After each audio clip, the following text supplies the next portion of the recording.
신묘장구대다라니는 관세음보살님의 신묘한 힘이 들어있는 주문입니다. 한국 불교에서 천수경은 반야심경과 함께 가장 대중적인 경전입니다. 이 천수경의 핵심이 신묘장구대다라니입니다. 이 주문은 불교 신자뿐만 아니라 일반인도 독송하면 마음이 안정되고 긍정적인 변화를 경험할 수 있습니다. 중생을 구제하고 악업을 소멸시키며 소원 성취를 이루게 해준다는 신묘장구대다라니. 그 가피담은 이루 말할 수 없이 많습니다. 한국 불자들이라면 누구나 외우고 있는 신묘장구대다라니.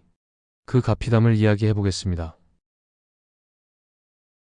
오래전 스마트폰으로 신묘장구대다라니를 검색한 적이 있습니다. 그때 아주 재밌는 이야기를 읽게 되었습니다. 20대로 보이는 남자가 블로그에 쓴 글이었는데 지금도 재밌는 그 이야기가 잊혀지지 않습니다. 다란이 기도를 하면 좋은 일이 많이 생기고 원하는 일이 금방 이루어진다고 해서 정말 그런지 자신이 직접 해봤다고 합니다. 3일 동안 하기로 목표를 세웠고 하루에 한 번 다란이 주문을 읽었는데 3일째 되는 날 술 약속이 있어서 기도를 못했다고 합니다. 새벽녘에 꿈을 꿨는데 한 할머니가 나오셔서 이런 말을 했다고 합니다. 요 녀석 오늘까지 했으면 내가 떡 하나 주려고 했는데 못 주겠네 하시며 웃으면서 가시더랍니다. 내가 본 할머니가 산신할머니인가? 크크크 어쨌든 신기한 경험이었음. 이러면서 글이 끝나는 걸로 기억합니다. 저는 이 글이 사실이란 걸 느꼈습니다. 그 할머니가 관세음보살님이었다는 걸 직감적으로 느꼈습니다. 경전에도 관세음보살님은 33가지의 몸으로 자유자재하게 변신하신다고 나옵니다. 아마도 다란이 기도를 하면 정말 소원을 들어주는지 궁금해하는 모습이 귀여워 나타나신 것 같습니다. 자신을 믿던 믿지 않던 부르면 존재를 드러내시는 관세음보살님의 가피를 느낄 수 있는 재밌는 이야기였습니다. 신묘장구대다라니 하면 또 한 분의 이야기가 생각이 납니다. 바로 세계 4대 생불로 불리셨던 숭산 큰 스님의 이야기입니다. 한국선 불교의 대표적 스승이자 적극적인 해외 포교로 한국 불교를 알리셨던 많은 푸른 눈의 젊은이들을 출가로 이끄셨던 숭산 스님. 그 숭산 스님께서 출가한 지 열흘 만에 시작된 일입니다. 가장 어려운 기도가 무엇입니까?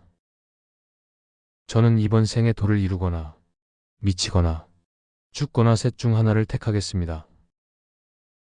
그러자 선배 스님이 이렇게 말씀하십니다. 가장 어려운 기도는 신묘장구대다라니이다. 100일만 열심히 하면 도를 이루던지 죽든지 미치든지 한다. 이 말을 들은 숭산 스님은 콩과 솔잎가루를 준비하여 원각산 부용함에서 100일 기도 정진에 들어가십니다. 생식을 하시면서 하루 20시간씩 수행을 하셨다고 합니다. 신묘장구대다라니를 해보신 분들은 아실 테지만 하루 20시간 다라니를 한다는 것은 보통 결심이 아니면 할 수가 없는 일입니다. 근기에 따라 다르겠지만 일반인들은 21독을 외우는 습관 들이기도 힘든 일입니다. 당연히 만만치가 않으셨습니다. 수행을 할수록 처음에 자신감은 사라져갔습니다. 나약한 생각들이 계속해서 올라왔습니다.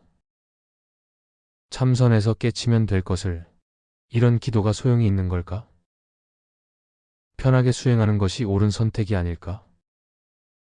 그래, 날이 밝으면 짐을 싸서 내려가자. 그러나 아침이면 다시 마음을 다잡고 수행을 계속하셨습니다. 시간이 흐를수록 기도에 대한 회의는 사라졌지만 이때부터 무서운 환영들이 보이기 시작했습니다. 다란이를 외우고 있으면 어둠 속에서 귀신들이 욕을 하기 시작했고 법당에 들어갈 때면 귀신들이 달려들기도 했습니다. 처음 보는 귀신에 놀랐지만 하루 20시간의 다란이 톡송은 계속됐습니다. 귀신들의 영향을 받지 않게 되자 이번엔 본 적 없던 맹수들이 달려들기 시작했습니다. 용이 달려들기 시작했고 호랑이가 나타나 핥히다가 사라지기도 했습니다. 너무나 놀라고 무서워 수행을 할 수가 없었습니다. 기도를 마치고 밤에 잠깐 잠을 잘 때면 큰 벌레들이 온 몸을 기어다니며 피를 빨아먹어 깜짝 놀라 잠을 잘 수가 없었습니다. 너무나 실제 같은 마장의 공포는 말로 표현할 수 없었고 이 마장을 겪는 동안 9번 짐을 싸고 풀기를 반복하였습니다. 그러나 이러한 환영들은 여기서 끝이 아니었습니다. 80일이 지나자 무서운 환영들이 갑자기 사라지더니 이번엔 행복한 환영들이 시작되었습니다. 부처님께서 나타나 직접 경을 가르쳐 주시기도 하였고 갑자기 하늘에서 선녀가 내려와 그대는 극락에 갈 것이라고 말하기도 했습니다. 지쳐 쓰러져 잠들어 있으면 관세음보살님이 직접 깨워주시며 머리를 쓰다듬어 주시고 격려를 해주시기도 했습니다. 이때부터 생식으로 인해 기력이 떨어졌던 몸에 알 수 없는 엄청난 힘이 나기 시작했습니다. 새벽 아침, 목탁을 치며 도량석을 돌 때는 안 보이던 동자 둘이 나타났는데 그 모습이 천상의 인간들이라는 생각이 들었다고 합니다. 옷에 옷을 입고 있었고 환하게 웃고 있었는데 말을 걸어도 대답은 하지 않았다고 합니다. 스님이 법당에 들어갈 때면 같이 따라 들어와 불단 뒤로 들어가 사라져버렸다고 합니다. 7일 동안 스님 뒤를 따라다녔는데 스님이 바위 사이를 지나갈 때면 이 동자들은 그냥 바위를 통과해버렸다고 합니다. 스님은 대체 이 동자들은 누구이며 왜 나타난 걸까 궁금했다고 합니다. 드디어 마지막 100일이 되던 날 스님께서 목탁을 치시는데 갑자기 자신의 몸을 떠나 무한한 공간으로 이동하셨다는 걸 아셨습니다. 그리고 목탁을 치며 다란이를 외우는 자신의 모습을 다른 차원에서 보기 시작하셨습니다. 그렇게 다른 차원에 머무시다 자신의 몸으로 돌아오셨을 때 스님은 깨달으셨다고 합니다. 이 세상 모든 것을 있는 그대로 보며 있는 그대로 듣고 이 세상 모든 것이 나와 다른 개체가 아닌 하나라는 것을 체득하셨다고 합니다. 숭산 스님의 신묘장구대다라니 수행 이야기는 많은 불자들에게 큰 신심을 일깨워 주셨습니다. 이 이야기가 누군가에게는 무서울 수도 있습니다. 그러나 걱정하지 않으셔도 됩니다. 관세음보살님은 중생 한 명 한 명의 근기를 다 아시기 때문입니다.